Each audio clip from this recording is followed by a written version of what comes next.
The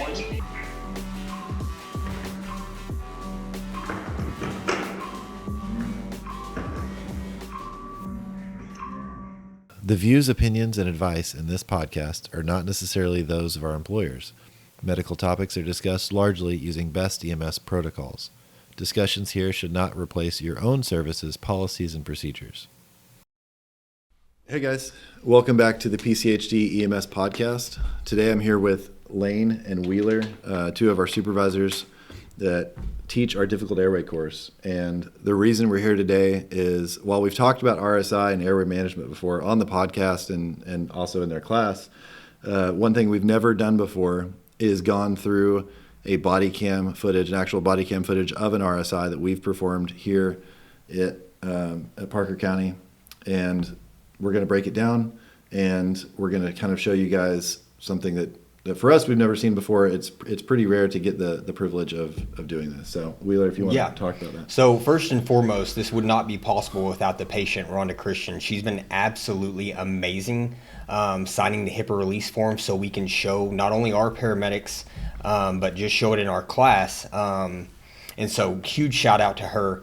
But I believe we ran this call at September, what does that say? The 4th. Yeah, September 4th of last year. We responded priority 1 to a cardiac arrest. It turned out to be electrolyte abnormality, but she was working out in the living room, and thank God her friend was there because she recognized it, called 911, started CPR. Fire department showed up a little bit before us, and they had already started CPR.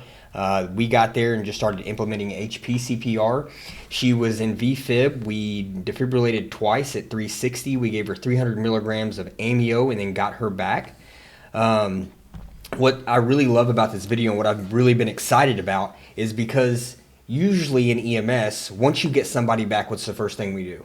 Haul ass to the hospital. Right, we just haul ass to the hospital. We load them up and go, when we should just be, right, we just did all that good work and we don't want to lose what we got, right? So putting them on the monitor, getting your blood pressure, getting your SpO2, optimizing the patient. That's where the resuscitation part comes in RSI. And so that's why I'm really excited to go over this video. Brooke did a great job about drawing up push dose epi, giving 2 doses of that, right? Getting her blood pressure back up, because at one point in time, we couldn't even palpate a blood pressure, right? You don't do that before you move the patient, and that patient goes into cardiac arrest. Yeah, absolutely. We then put her on an epi infusion and then an amio infusion prior to moving her out to the truck, right? You assume that once you get them back, they might start waking up a little bit. Mm-hmm. And so you're resuscitating for the RSI in the truck, and sometimes that takes a little longer than you would like, but it's good time to take to make sure you have a good outcome. Yeah, absolutely. Very important. Yeah, I think there's so many steps to an RSI, and you got to be good at every single one of them. And whenever you look at it, trying to look at all the steps that you have to go through, it's just easy to get tunnel vision and not do each one of them correctly. So I think, break it down, make sure that you're bagging correctly, you're pre-oxygenating every single time. And before where this video starts at, there was a lot of, preparation that took place. And in the past, we would have definitely moved that patient before, we worked on their blood pressure. They would have been hypotensive and probably re-arrested. So I think us, breaking all this down, and trying to highlight each part of the RSI will make it successful. Absolutely. Wheeler, I think you were going back into the house with an infusion of some sort. Yes, so this was the amio infusion. So I'd already came back in the house. We started the epi infusion, and then we went out and got the amio, or I set up the amio drip and then brought in another pump to go ahead and get that maintenance infusion of amio going so she didn't go back into cardiac arrest or ventricular fibrillation. 1 second. Did we disconnect pads? Where's the pad? So they're already on an infusion of epi, you said? Yeah, okay. So she's already received 2 push dose epis. She's on an epi infusion, I believe at 6 mics a minute. And then we have amio going at 1 milligram a minute.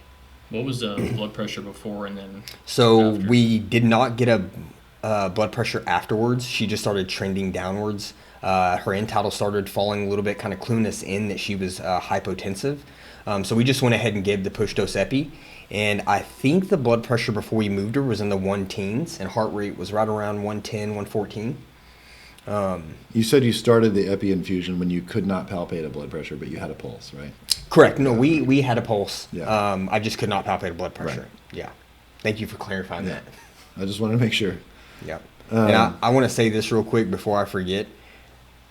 That crew right there, the B shift, Engine 48 in Springtown, love running calls with them. They are so team oriented with everything that we are doing, and they just kind of fill the gaps of where we're missing pieces at on a bad call. It's amazing. No, watching this video, you can really tell they're completely integrated with us. Oh yeah. And that's you don't even have to ask. I mean, hey, I know we've already talked about this in other podcasts, but integrated training has really helped that. And they're always willing to be part of the team.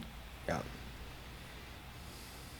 You've got some air in your line. I right? saw that. I'm about to fix it. Yeah, that's what I'm going to start working on right now. So Taylor's lead on this call. So obviously she's where she needs to be, right? She's at the head of the bed. I'm working on hemodynamics, and Brooke is working on monitoring equipment, right, and interpreting vital signs. I try to tell each one of our paramedics there's 3 roles on every RSI, and that you have the airway person, somebody that's going to manage your blood pressure, and you have your monitor person who's going to put all your monitoring equipment on, make sure that that you're getting good readings on everything, and then interpreting all your vital signs for you, right? Mm-hmm. To me, that's what makes RSI successful, when you have a team that knows every aspect of RSI, right? Looks like the patient's pretty tachycardic right here. Do you remember about what her heart rate was sitting at? It might have got up to like 120, maybe. Okay. But It's again, hard we to didn't tell have from the push-dose distance. levofed at the time, so that probably would have been a better option for resuscitation purposes. But we had push-dose epi, it worked. And what he was talking about, like on the different roles, we teach the airway class, and we do this every year and do RSI credentialing, and you have to know every aspect back here. If you can't do that blood pressure, if you can't mix drugs, if you don't know where stuff is, you're not going to help out. So us doing that continuously, everybody's just getting really good at it and can do, be at any position in there and help out. Yeah. Yeah, it's played a huge role in our success, which we're going to post our 2023 RSI stats, which I'm pretty proud of. Now, we could improve, but I'm pretty proud of those stats. Awesome. I'm looking forward to seeing them. Sedation and like Is she awake? no, but she's starting to open her eyes a little bit more. Yeah. Let's just figure out what her blood pressure is. 100 over, literally 100 over 80. 100 over 80? I just took a manual. Okay. Yes.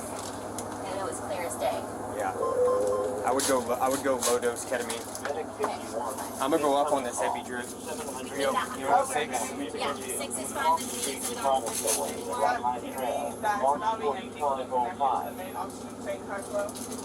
No, what do you think about airway? Keep that eye gel in. Well, I mean, if you can get her blood pressure up. To me, watching these videos during the RSI, really comparing it to how we do it now, comparing it to how we did it when I first started here, 12 years ago, we would have already tubed this patient an hour ago, right? And that's where we were getting it wrong. We weren't taking the time to resuscitate, right? This stuff takes time. Could we have been moving a little bit quicker? Yeah, but there's no reason to, right? Yeah. The airway's already being taken care of, right? You got an IGL in place. It's connected to a BVM with 5 a PEEP, 100% FiO2. We're starting to get lines, right? So we can really start giving some fluid resuscitation and make sure we get that blood pressure up before we RSI this patient. We've talked about it, and it's kind of a little bit off topic, but something related to this is like when to decide when the emergency is over, when to transport emergent, and when to just like get to the hospital as quickly as possible. And in a lot of cardiac arrests that are medical in nature, once ROSC is achieved and you've stabilized or somewhat stabilized the patient, the emergency is over. Right. Like that was the emergency. Now it's time to slow down and do what you guys are doing, resuscitate. Yeah. There's really no reason to drive lights and sirens to the hospital. And what it's going to save you a couple minutes of time, a little more dangerous to, the community and everybody involved driving on the streets. So, just relax and keep yourself calm. And so what are you doing now? You're outside. So I was in a bad spot because Taylor was taking care of that. And so I was going to set her up for RSI. So I'm getting all of her equipment out here in just a second. We were having trouble with the SpO2, so I think I took the PEEP from 5 to 8 or 5 to 10 just to maximize SpO2 or oxygenation. Yeah. And I believe she starts waking up here in a little bit, and we give her 30 of ketamine just to chill her out. Now, our listeners are probably going to be like, 30? Well, I'm a big fan of starting small, especially in cardiac arrest, because you don't know what caused the cardiac arrest, right? If it's not doing a good job, we can always give more, but you can't take it back. Yeah. Right? And at this point, did you have a stable blood pressure? To be honest with you, we would have to look at it, but I think it was in the 130s to 140s. But you also had Right, so but it they took were us on work to get there. You were right? on pressors. It wasn't a comfortable blood pressure. Yeah. Yeah. Like So I Lane see- always tells everybody in our class, like an unstable blood pressure is if they're hypotensive or it took you a lot of work to Yes. get them to normotensive. Yeah. Right? And he always does a pretty good job at like, hey, I'm not shooting for 100, right? I'm shooting for 140, 130, just in case I do get a drop. Switching them over to positive pressure or even just the induction agent alone, right, might drop them back down to, a hypotensive state. And so we just try to be proactive in that part of the process. That's the paint, like the bolus of the paint. And then put that in your bag. Yeah, so obviously they've been preparing and they've, knowing their roles and all that kind of stuff, and they've obviously made the decision that they're going to go down this, she needs airway management. I mean, she needs to, have a protected airway. They have that iGel in, but that's, not a super definitive airway. Pre-oxygenation, they already have that iGel in, and they're providing PEEP and FiO2. If it wasn't that, then they'd be going nasal cannula with something else at flush flow rates. So non-breather at flush flow rates, either BiPAP or BVM. They've already been doing that greater than 3 to 5 minutes, obviously. Can't see what the SpO2 is, but I'm sure it's... She starts vomiting at this point, and I know they're starting to clear the airway. And then she wakes up, and then it clues me in, so I can't. Right? She's already starting to wake up. Let's go ahead and resuscitate. Let's go ahead and RSI the patient. Now, when I say I meant as in team. Okay, let's not get that. Yeah, I don't want these crews to kill me after this I understand podcast. that. Yeah. And then, obviously, patient optimization. They've been working on her blood pressure. Have the different infusions going, and then just getting equipment ready right now. So looks like you're pulling up ketamine. So we're talking about dosing right here. I'm a huge fan of diluting ketamine, especially if we're going to start microdosing it. 56 kilos. Yeah, so we had 100 milligrams and 10 cc's right there. That way we could give her the 30, see how it did, right? If we needed to give her another 30, we just go about it that way. But like I said, I didn't know what put her into cardiac arrest, so I didn't want to take away everything we did by just giving her a huge dose of ketamine. While we're on the topic of medications, while we're drawing up the drugs, just a reminder to everybody out there, please dose your paralytics high. Yeah, she's probably waking up. You probably, Do you want to do 30 or 50? It's 30 and then 50 RSI. yeah. All right, let's do 30. You said it. So what is your per gap between your ketamine that you're given and then by the time y'all RSI? Like the time? So I'm not sure exactly on the time, but right now she's starting to wake up, and so we didn't want her to be awake during all of this. So we talked to her after this, and she doesn't remember anything. I don't even think she remembers the day before. Thank God. Right? So basically, it's kind of DSI. Yeah. So delayed sequence. She's starting to move around. Maybe you can't control her, can't resuscitate her properly, get vital signs. So to be able to control, the situation, give her some of that ketamine, kind of chill her out, so that you're able to facilitate pre-oxygenation. Right. Now, So they took the strap off of I was the about to ask. I was iGel about to because they were suctioning. Okay. And right, and so he was just kind of holding it in place with his hand with the BBM.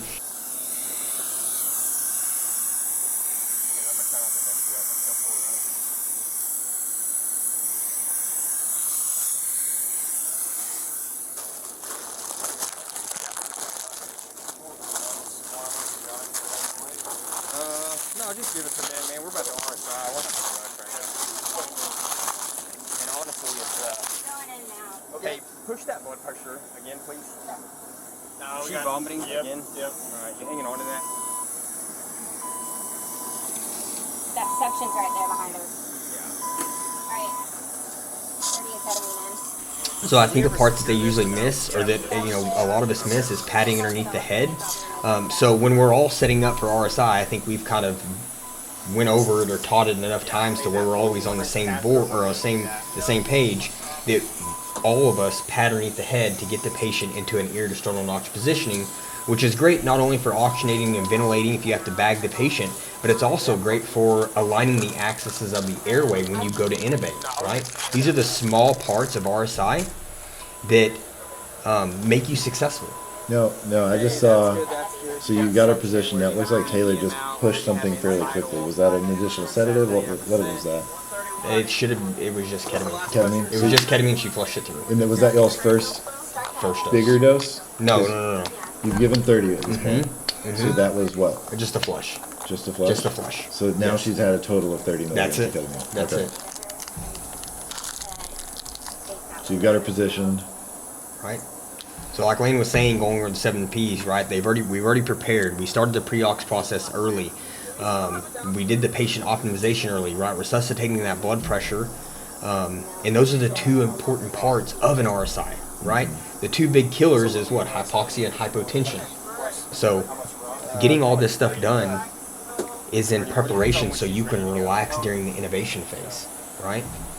Now, what is your oxygenation like right now? Because you've still got an eye gel. I know you turned the PEEP up. It's 100%. So the eye gel was sealing just Yeah. fine. Mhm. You had good And we had PEEP. great end tidal, great pleth waves for everything. Please make sure that you're going at least 1.5 to 2 milligrams per kg for your paralytics, right? It's very dose dependent. Well, at least rocuronium is very dose dependent. So the less you give, the longer the onset and the less the duration. So in contrast, the more you give, the faster the onset and longer the duration. And that's what you want out of your paralytic. You want it to be on board as fast as possible so it reduces sedation lag time, right? And so sedation lag time is basically from the time the induction agent hits to the time the paralytic hits, right? And so usually it's not that big of a deal, but if you're not dosing them high, you widen that sedation lag time out. And so that patient's going to start hypoventilating. They're going to start de-recruiting. They're going to get hypoxic, right, if you go with a low dose. So dose your paralytics high and administer them rapidly. Yeah, I think part of the preparation phase is having like a checklist, having something that has everything spelled out, and it might seem silly, but there's a ton of steps, and you can do this all the time. But if it's 3 a.m., you're going to miss something. Have people double check your doses. Mm-hmm. If you don't do it, that's going to be the one time that something gets messed up because you had a different concentration. I completely agree with you. It's something simple to just go over, make sure, and you're ready to go. I've definitely made that mistake before. That was just, hey, I forgot a step. Because maybe, hey, I've been doing this for a few years. I don't need a checklist. Like I know what I'm doing, and then it's like, oh, I forgot one of the most simple steps there is. Yeah. And then the checklist saves your butt. And back to what you said, the increased attempts equals increased complications. Yeah. Right. And that doesn't even account for the anxiety you get when you miss an intubation. Mm-hmm. Right. Your anxiety goes through the roof. You start panicking a little bit. Right. And so by dosing those paralytics high and doing the 7 Ps, the intubation's the easy part, right? This is the time where you can relax, right? And this is not the time to rush. You did all the rushing, you did all of the resuscitation part to get you to where you're at so you can calm down. Mm-hmm. Just on kind of a slightly different topic, why I paused it here is you labeled the syringe, and I didn't used to do that.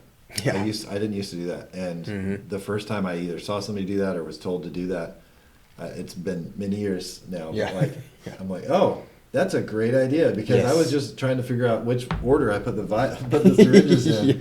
And when you're like, wait, was that a flush? Yeah. That's not where you want to be. Yes. Labeling your syringes. Right there. There's rocuronium. You get your ketamine.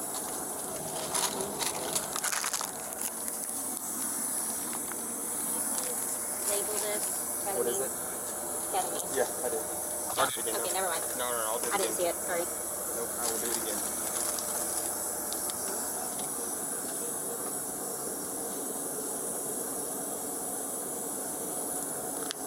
Both drugs are laying right here. I'll push them, or Brooke can push them. But I believe your ear to sternal notch. I have a pack of those in the Well, Alright. get there. You got suction. You got this out. Only thing we don't have out is C-color, but all this stuff is ready. That's great. I don't know if you ever wanted that or not. Alright, we making What I really like is that you see how we can all switch roles, just interchange roles. Like, okay, cool, she's starting an IV. I'm gonna set her up for innovation, right? And so when she gets done with her part, she's already ready for it, and then we can trade places.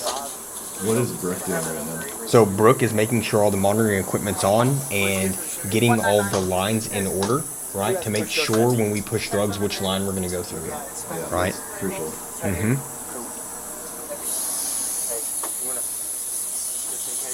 Feels like you'll go in spurts of like your IVs pop out or lose IO access. Like it's Yeah. on these critical calls that you just start losing access, can't get blood pressure. So honestly, that's a huge task. I mean, it's And huge shout out to Taylor right here, right? Hey, the patient's got an eye gel in place. Why do we need a nasal cannula for apneic oxygenation, right? Amazing job. Like, hey, we're about to pull this. How about a little bit of buffer of oxygen, right? During the intubation attempt to make sure she doesn't become hypoxic. Right. When you go to intubate, I'll loosen it up and just hold it from the back. What's that? Oh. Sorry. Alright, we're checking one more pressure. First stats were 100%. And I want to address all the talking I do. I'm a huge fan of closed loop communication when you're on a critical call, just to make sure you know what everybody's thinking, right? You know what everybody's doing. There's no like open-ended questions, right? And so really over communicating is the way I always do things, and especially on this, because I'm not a big fan of guessing what everybody else is doing.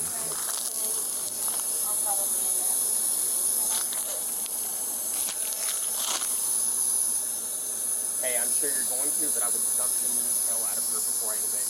Oh, I know. Valid question. You ready? Everybody ready? Anybody disagree with this? No. Okay. Somebody's watching SpO2. I'm gonna push drug. You'll be cycling BP cuff. Cool. We see a drop in the end tidal or the heart rate or SpO2, right? and taking your time, being methodical. I mean, this call could easily, people rushing and maybe freaking out. Like it could go bad and miss something. Miss a blood pressure because it hasn't taken in 15 minutes. So just taking your time, making sure you have everything squared away so you can take your time during that attempt. What did you have just kind of off topic, what did you have the automated set to? Like Every 5 minutes. Every 5? Every 5 minutes. And Brooke was doing a great job at monitoring that, and she was calling it out. I think another important part is, right, we have the patient at 30 degrees, right? And so not only does that help out with oxygenation, ventilation, because you get the weight off of the chest and the diaphragm, not for this particular patient, but doing it every time will help with that, especially if you have an obese patient, right? And not only it helps you with the intubation, and then you're going to leave them there, right? So you can better oxygenate, ventilate that patient all the way to the hospital. At this point, your patient has not had, Alright, you ready? Ronda has not had any sedation other than the 30 milligrams Correct. of ketamine. Correct. So, and it's probably been, we're probably at the end of the half-life for the ketamine, Right, right? yes. You're roughly 15 minutes in. Yeah. So your first push is another dose of ketamine? It's 40 just to get to 70 because I thought we were right at the time limit. And then I added the rockaway on top of that, and we started jumping on post-sedation. Adding sedation. Yeah. Gotcha. Okay. So pick back up. This is, I think you're Ear distal notch. Yep. just disconnected the amio probably? It was the that was the whole thing. The LR. Okay, yeah. That looks good. So you're, so I'm guessing you had 80 pulled up there? Ketamine. Looks like you did about half, okay. Ketamine, rapid rock right after, and then flush it immediately after that. Not flush in between. Yep. Bam, bam. Yep. Okay. So now Taylor sets her timer, right? You're gonna wait 60 seconds before you assess placidity. Make sure the patient's completely paralyzed. And she has that suction in the right hand, which I love. Yep. Huge Lead shout with out. Yeah, lead with suction every single time. Even if you don't think there's anything in there, it's nothing worse than getting in there with the blade and then not having that suction unit hooked up, turned on. Right, you see how relaxed she is? Right, she's taking her time. I think it's pretty important just to repeat or to say, just in case anybody's not sure of this, At this point, Ronda was not conscious, not No. aware. She was sedated. Yeah. She does not remember this. Yeah. And Brooks over there great calling out. gyroscope technique.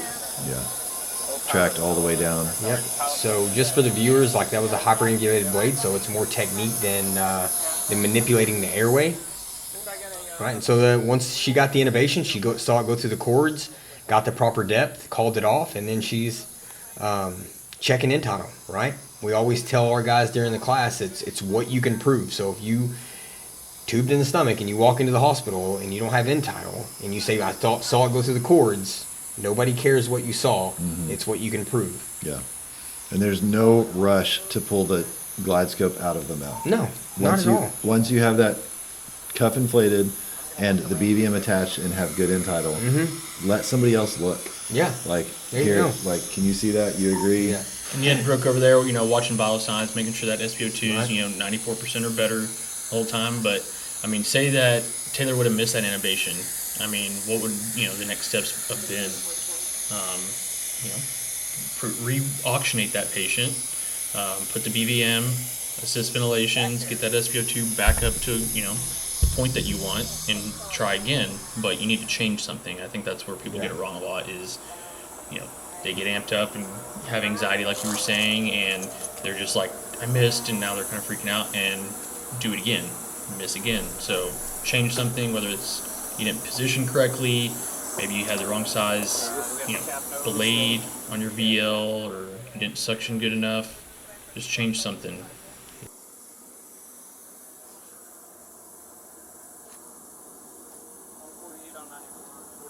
Back down on that. Is our epi hook back up? Yeah, I just picked it back up. Do you want to show good radios? Do you want to make sure that's right? Yeah, she's got good radio. We just recycled that pressure. That is what just called. Okay, nice. All I have is 40 left. You want me to back down the epi to 4, or are we showing? This way. It's got everything. We gave 50 ketamine. Okay. Well, you gave 31st. You were talking about, like, what if Taylor missed? 7. Where's the eye gel in this situation? Oh, Like, he hung on to it. The firefighter hung on to it, right? Hey, hang on to that. And I'm pretty sure we voiced that. I can't hear the video right now. Yeah. Hey, keep that nearby, right? Because it's a backup eye gel. That's exactly what other than bagging, that's your go-to, Yeah. right? Patient's paralyzed, no gag reflex, you're sedated, put the eye gel back in. Yep. There's no reason not to. No. If you can't get the intubation. Right? It was already doing a great job, right? Now, obviously, ET tube much more definitive, but Oh, the yeah, eye gel much is- more definitive, yeah, right? She eye was gel. vomiting too, right? You Yeah. don't want her Yeah. chances of getting pneumonia later on is Right. Yeah. The ET tube is definitely what you want. It's just the eye gel is an absolutely acceptable backup. Oh, okay. The one on your right is that nasal cannula. And so now we're just discussing things.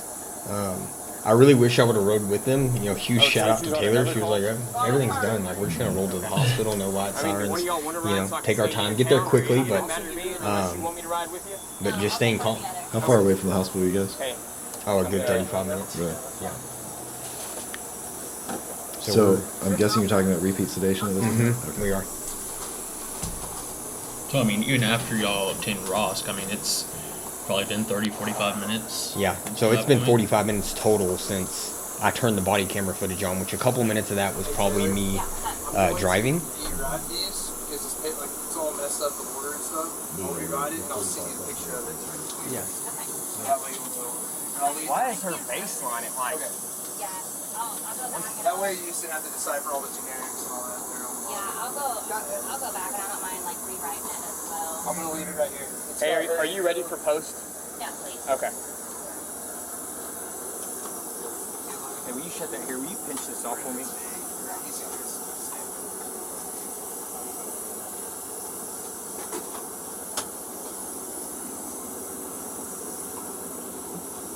Please timestamp that for me. Just like you said, a timer for that paralytic, to be able to RSI that patient, setting a timer for your post-sedation. Because there are, especially when we have a epi infusion going on and trying to get vital signs, it's easy to get caught up and lose track of time. So making sure that you have that post-sedation on board. Yep. And another thing is, you see that firefighter right there, bagging the patient. You notice what he's not doing, right? He's not ventilating that patient 60 times a minute, right? And so I'm a huge fan of telling our guys, like, there's a why behind the BVM. Like, why are we doing that? We just took over the patient's ventilations, right? And so that's how they monitor. That's one of 3 ways of how they monitor their pH, right, or regulate their pH. So how fast we squeeze that bag and how much tidal volume we're giving means something to that patient's pH, right? And so we're going to switch over to a vent here in just a second. But you notice he's bagging, every 4 to 5 seconds, right? Watching the end tidal, not going 2 hands, getting all 500 mils in there.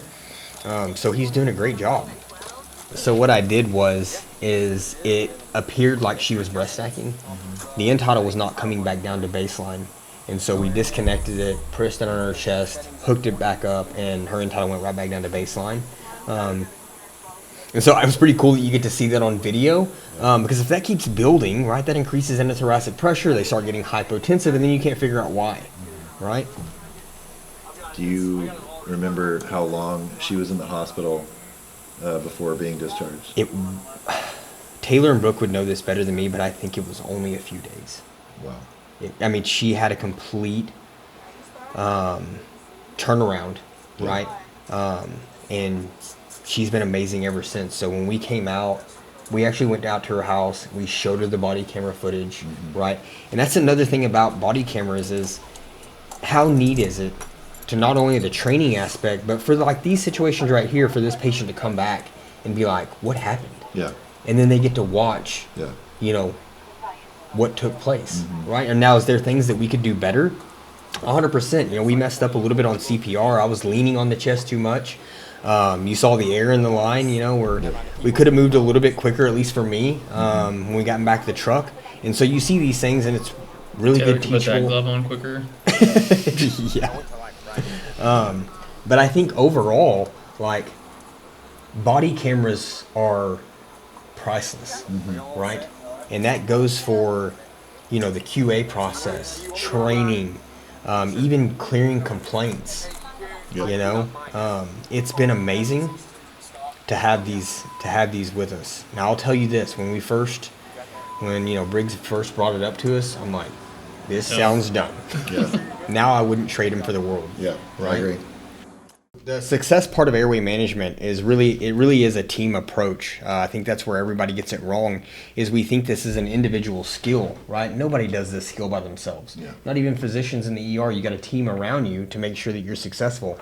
That's a huge shout out to our upper management, Chris and Jim and our medical direction, Dr. Nortime, Dr. Bertrand, allowing us to not only have the aggressive protocols that we do, but to Jim and Chris allowing us to train to be successful at one of the most dangerous things we do as a paramedic.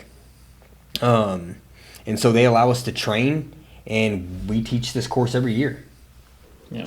And I think they're not going to be able to, you can't just pull these skills out of your ass. You've got to be able to practice and run through different scenarios and kind of troubleshoot different problems that you're going to have. Knowing your equipment inside and out, having that muscle memory to know that even if your heart rate goes up and you can't really think as well on these calls, that you at least know where all your equipment is, you set up the same way every single time, and you can get the job done. Yeah. Absolutely. And just to piggyback off that, Lane, I believe you had 10 RSIs last year, right? You can't become an expert at anything doing 10 times a year, doing something 10 times a year, right? You have to practice these skills. And it's like what he means by deliberate practice. That's not just walking into the training room, intubating the mannequin while it's flat, and then just walking out, right? Set your mannequin up to 30 degrees. Get all your equipment out.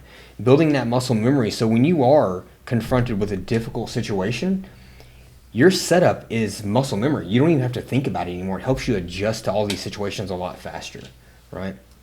Yeah, absolutely. And Ronda was a success story. Yeah. We also have the body cams for the ones that aren't success stories. We're paramedics. We're also humans. Yeah. And when we make mistakes or calls don't go the way they should, being able to review the body cam footage, absolutely critical. Oh yeah. 100%. This would not be possible without Ronda. So huge shout out to her for allowing us and to be brave enough to show this video to the world, right? To allow us to be better. I'm not sure if y'all saw it, but they were on the news and for the cardiac arrest say part, And so she's been amazing. I don't know what else I can say other than she's been great at letting us train on this video. Huge shout out to the Engine 48 crew that was there, and Taylor and Brooke. I mean, everybody was on their game, and and you can see the outcome that we had. So, man, those guys are amazing. They train together, right? And these are the kind of outcomes that you get whenever you have those kind of people on a call. So, absolutely. Well, if you guys don't have anything else, thank you guys for joining us on the podcast, and we will see you guys next time.